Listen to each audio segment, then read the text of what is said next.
kakabitan na rin natin ng MTRT. Yan. Na torsion controller or torque enhancer. So, ang purpose nito mga ka-DIY, yung spring natin, kasi pagka umiikot tong torque drive, yan, ano yan eh, umiikot to, papunta dito yung centrifugal force na tinatawag. So, nagkakaroon ng tension to. Yan, umiikot din to, napipiga. So, para maiwasan natin yung pressure, yung tension dito, para hindi madaling masira o tawag dito, yung malata, yung spring natin para mas maganda at sasabay sa ikot, lalagyan natin to ng torsion controller kasi ito may bearing to sa loob na maliliit. Maraming brand to, may CRP, Pitch Bike, maraming brand to. Yung ECY naman na brand, bulitas lang, tapos itong nilalagay ang bulitas, tapos ilulubog mo siyang ganyan. Ito, ang kagandahan nito, pagka yung spring mo ay stuck pa, tapos malata na siya, wala nang RPM, pwede kang maglagay dito. Okay? Pero dito sa atin, tatanggalin ko na to kasi magpapalit tayo. Kailangan natin kasing ilagay itong cooler niya mga ka-DIY. So yan, ang paglalagay lang ito, ganyan. Yan. Yan, umiikot yan. Yan. So parang added siya, parang tumaas pa tong spring. Parang ganyan siya. Yan, umiikot. Okay? So dito naman, ang ilalagay natin ng spring ngayon ay CRP, Taiwan. Okay? So ang ano niyan ay pang PCX 160. So 1,200 RPM naman ang ilalagay natin. Okay, mas matigas. Mas matigas para meron siyang pwersa sa arangkada. Okay? Ang ano naman ito, pag sa dulo, medyo mahirapan niyang ipitin yung torque drive kasi medyo matigas. Pero sa arangkada naman may pwersa to. So ganyan, original CRP po ito mga ka-DIY, 1,200.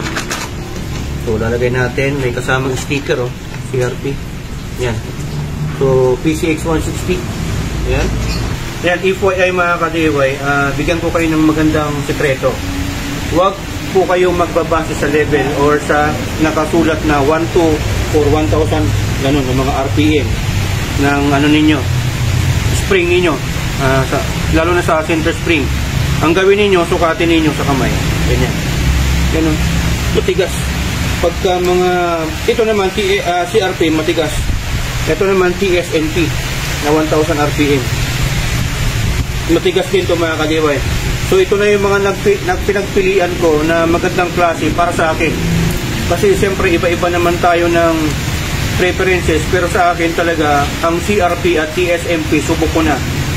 Ang kagandahan kasi dito sa center spring na to, maluluwag po yung pagitan niya. Okay? Dito kasi pag nakalagay na yan sa torque drive, parang na ano na yan, nakaganyan na siya. Ngayon, pagka nagre-revolution ka, RPM kasi ito, ang purpose nito, magpataas ng RPM. Yan. Iniipit niya yan, ganun. So, pagka malambot yung spring mo at yung spring mo magkakadikit, mag-iipitan tong ano na to, coil na to. So, pangit na. Parang ganyan, no? Ito yung sinasabi ko mga ka-DIY. Ito na yung mga pinagpilian ko. May GPT pa tayo. Yan. So, GPT. Itong GPT na to, pang click, pang PCX. May Shuar din tayo.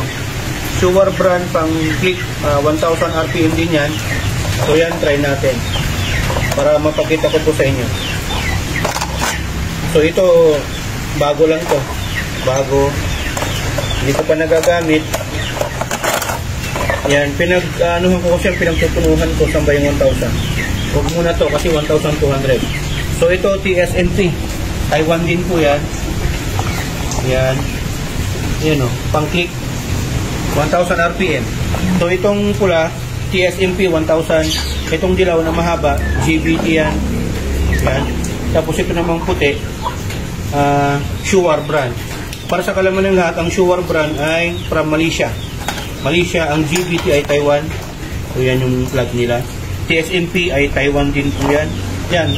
Pakita ko sa inyo mga ka-DIY yung pagkakaiba. Ito ang GBT. Tayo natin. Ang taso. Tapos ito yung Shuar. Yan. GBT, TSMP, Shuar. O, diba? May katabaan tong Shuar. Ito yung TSMP. Ito yung GBT. Yung GBT, magkakalayo din po sila yung agwat. Yan. Yung sinasabi ko.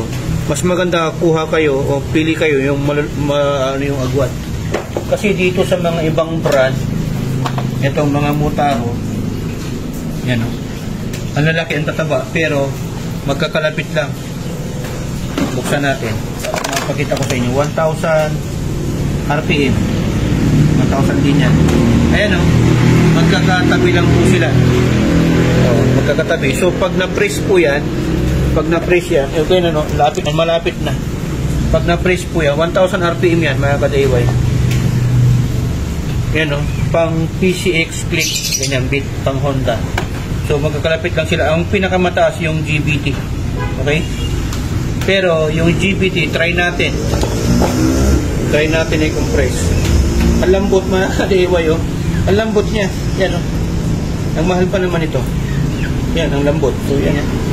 Yan, yung ibig ko sabihin, mga ka-DIY, pag yung torque drive, gumanyan yan. Pag papang-abot na yan, wala na. May tendency na maputol.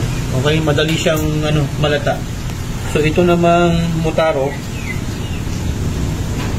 malambot din, mga ka-DIY ito. So, kaya na-try ko na itong mga to. Kaya, so, nano ko na yung comparison, mga ka-DIY. Very detail na itong sinabi ko sa inyo. Na-try ko na to, kaya ayoko nang gamitin to.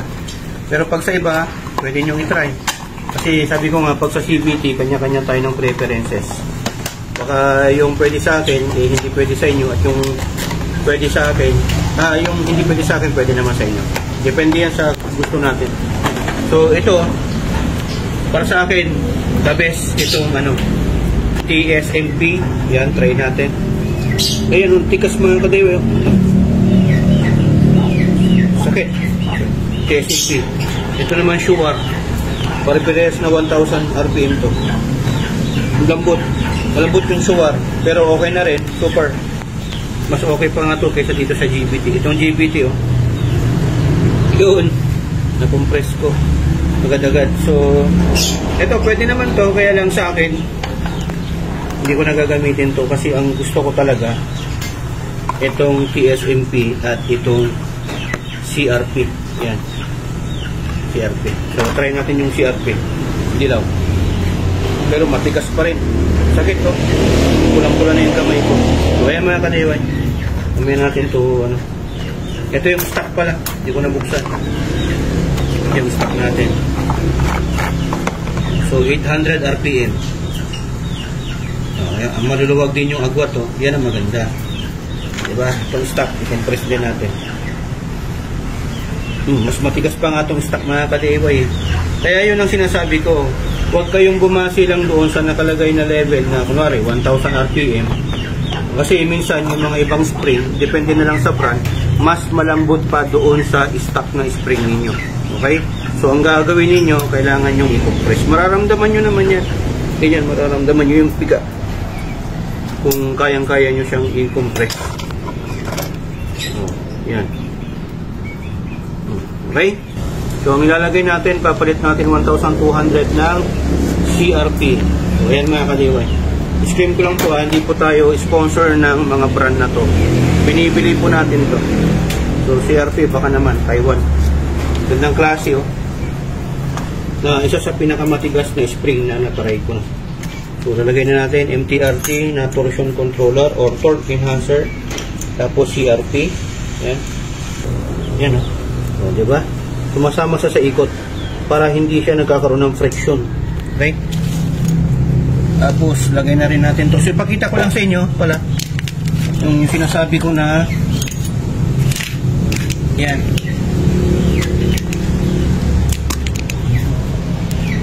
Na ilagay nyo rin para combination. Yan. Tanggalin natin para mapakita ko sa inyo kung ano yung mga laman ng natin, CVT parts natin. So, ayun. Yan. So, ang nakalagay sa atin 1,000 RPM na NCY brand. So, ito yun. Ano ba yan? Yan, NCY. Ang clutch spring naman, mga ka-DIY, pwede naman sa Yamaha at sa Honda. Sim lang po yan. So, ito yun. Ito yung stock spring natin. So, ang kagandahan, ang ituturo ko sa inyo, ang piliin nyo na clutch spring ay yung short hook. Ibig sabihin, yung maiksi. Mas maano yun, mas matigas. Okay? So, kahit na 1,000 RPM lang, parang 1.1 na siya or 1.2. Pag 1.2 naman yung binili mo, parang 1.3 or 1.4 na or 1.5. Kasi yung iba mahahaba. So bilangin natin to. Ito yung stock. So 1, 2, 3, 4, 5, 6, 7. 7 yung spring nya maliban dito sa hook. So ito bibilangin natin yung ECY. 1, 2, 3, 4, 5, 6. So 6 lang siya. O, diba? So short po yan. Ito naman 1,200 na sun. So kung bibilangin natin yung sun, 1, 2, 3, 4, 5, 6, 7. 7 din yung sun. Same dito sa stock. O, diba? Masyadong mahaba. So tinanggal ko yung sun. Actually, in order ko to, na-try ko na rin yung sun, pero mas gusto ko tong 1,000 RPM lang. Payo ko lang sa inyo, note lang to mga kadeway. Pagka stock lang makina, tapos wala naman kayong, hindi naman kayo naka-power pipe, or hindi kayo naka-open pipe, o yung tuning pipe, mag-ano lang kayo, 1,000 to 1,200 na center and clutch spring. Huwag na kayo masyadong maglagay ng 1.3 or 1.5. Kasi maglulus compression lang po yung mga ka-DIY. Okay? Gaano lang yun, sayang lang din kasi puro na lang hiyaw yung makina mo. Hindi makalabas yung pwersa, yung power kasi naka-stock pipe ka. Pero pag naka-tuning pipe ka na, pwedeng mag 1.3 to 1.5 ka na mga ka-DIY. Okay? So, ayun. So, piliin nyo lagi yung short hook. Mas mahal, CRP. Kasi papalitan ko ng CRP to. Mas matigas yung CRP. So, ayan. Lagay na natin. Ito pala mga kadeway, sa paglalagay dito, itong makintab, yan dapat. Itong pininturahan ko, ito yung medyo matulis. Yan, kailangan kasi ilapat to, dapat tutunog yan. Tapos ito naman, may tamang paglalagay dito, yung makintab, nasa ilalim. Tapos yung magaspang, nasa ibabaw. Okay, mamaya mali yung paglagay ninyo, mababaklas po yan, kasi may ikot po yan. Itong lining, umiikot po yung mga kadeway. Siya yung ang trabaho naman ng lining, siya yung nagpapaikot sa clutch bell. Ito yung clutch bell, ito. Sa nasa ilalim. Yan. Pinapaikot na ito. Yung bell naman, saka yung lining, ang trabaho naman ng dalawang yan, pinapaikot na yung gulong. Okay? Ayan, lagay na natin. Huwag niyong kalimutan to collar. Kasi itong collar, yan yung ang trabaho naman itong collar na to, sa Yamaha kasi wala na to eh. Pero ang trabaho ng collar na to mga kadeway, siya yung nagtatakip dito sa seal dito to. Para hindi marumihan. Yan. So, pag nakalubog na kasi yan, parang siya yung takip. Yan oh. Siya yung nagpo-cover. O yan. Diba? Meron pala akong tuturo sa inyo para meron kang tinatawag na counterclockwise at clockwise na ikot ng spring. So kung mapapansin nyo dito sa GBT, itong dilaw na 1,000 RPM, pa-clockwise siya, ay counterclockwise. Pabalik, ibig sabihin. Ito naman, kung naghihigpit kayo ng bolt, counterclockwise. Ito. O, diba? Papunta, kumbaga kung nakaharap ka sa akin, papunta sa kaliwa mo. Ito naman, papunta sa kanan pag nakaharap ka sa akin. Okay? So, yan po yun. May purpose din po yan, bakit ginawa.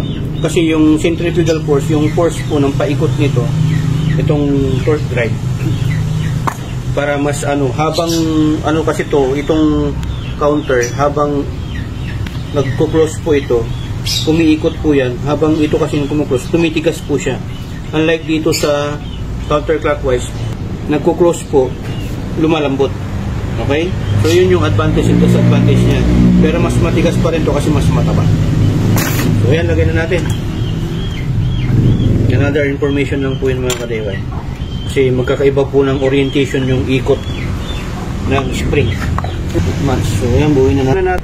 Yan, tinandaan ko na rin yung nasa ibabaw dapat. Ito, yung magaspang, yung madulas nasa ilalim.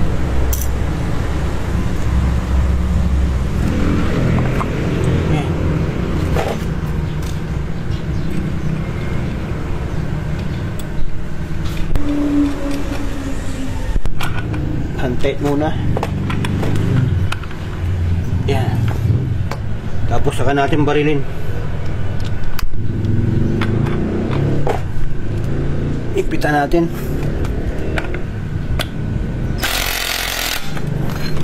Ipit na yan. check natin dito sa labi kung nakalabas na. So pag nakalabas na, okay na yan.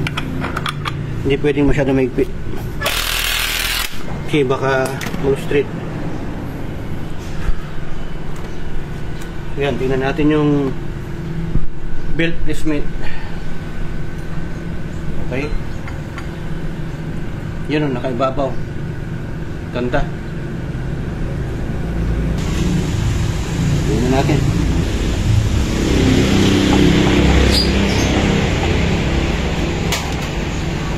Yun.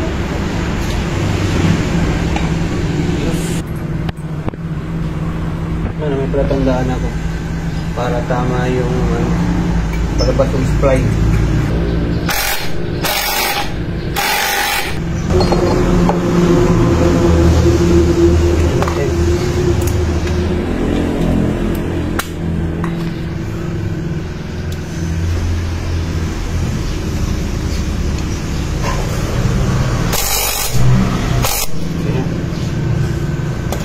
Natin 14-16 fly ball, 12 RPM center, 1000 RPM flat spring, male ADV torque drive, female Griffin torque drive.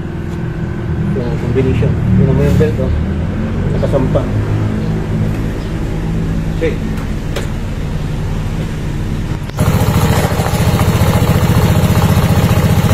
pagpag. Alam mo yung belt, ang ganda, oh.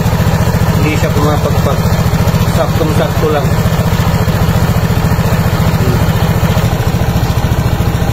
Warm up muna natin, tapos saka natin verify. Yan. Yung belt dyan, bababa, kaangat naman dito. Belt, oh. Nakasampa yung belt, mga kadewan. So, malakas yan sa arangkada. Check na lang natin sa rekta. Try natin. Okay?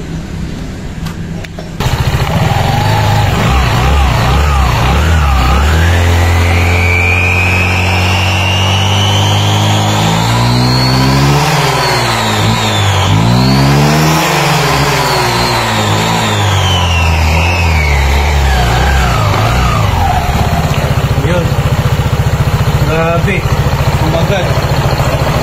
No? Kaya natin. Hindi pa natin masyadong masagad. Kasi syempre, yung ginagawa natin, hindi pwede yun. Dapat kasi pag naka-center stand, huwag tayo masyadong RPM o throttle kasi mabibingkong tong bell. Okay, wag nyo gagayahin yun na araw-araw, na naka-center stand tapos itututo. Tinesting na natin, tapos check natin yung placement ng bell. Yan, o. Ang ganda, mga kadayway. Hindi siya yeah, so ito na natin para matesting natin sa labas. Okay.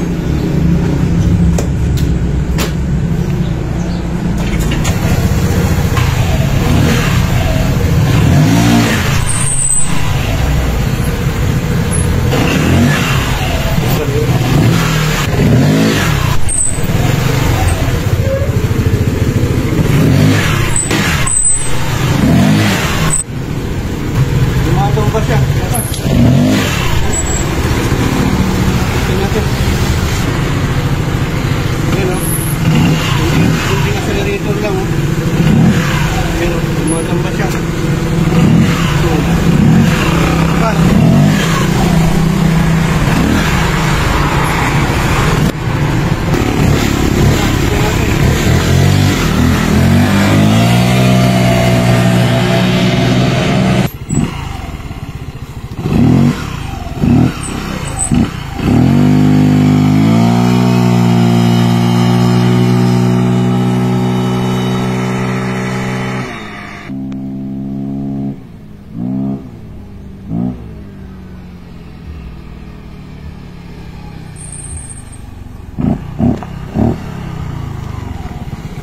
Laki ng pagbabago niya, grabe yung responsive ng take-off niya, mga kadebay, grabe yung arangkada niya. Sobrang lakas ng arangkada niya.